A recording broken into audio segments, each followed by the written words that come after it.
Hi, welcome to Unit 7, Day 5. This is the final example we're going to go over, example 7.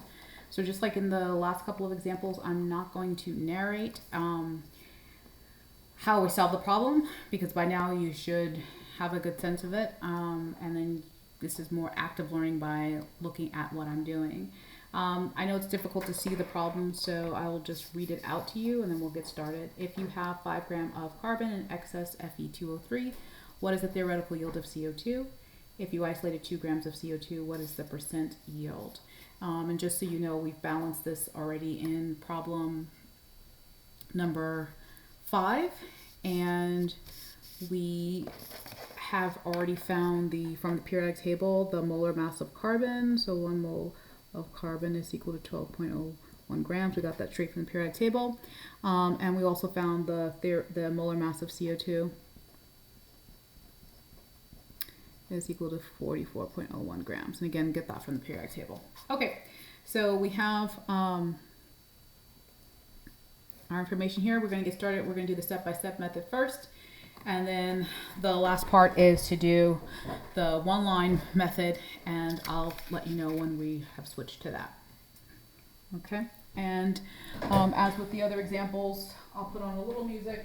If you want, you can mute the video if that is helpful for you.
All right, we're done with the step-by-step method.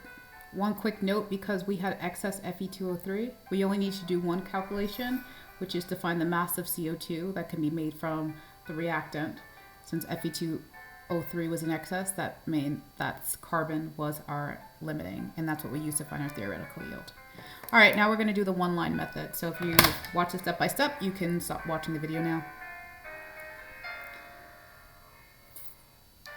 For those of you who are here for the one-line method, just note, remember we have already balanced this equation in example 5, and we found the molar masses of carbon from the periodic table and the molar mass of CO2 from the periodic table in previous example problems as well. Okay, so we're going to get started. I'm going to play some music. If you find this music distracting, then I'd recommend that you mute the video.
Okay, that's it for this video. Just a quick note. The reason why we only had to do one calculation here is because the Fe2O3, one of the reactants was in excess. That meant that the other reactant carbon was our limiting. So that's all we needed to use to find our theoretical yield. We just used the mass of our limiting reactant carbon. And that's how we got a theoretical yield. All right, that's it for this video. So at this point, you should be more than prepared to do some practice problems on your own, followed by the exit ticket. All right, good luck.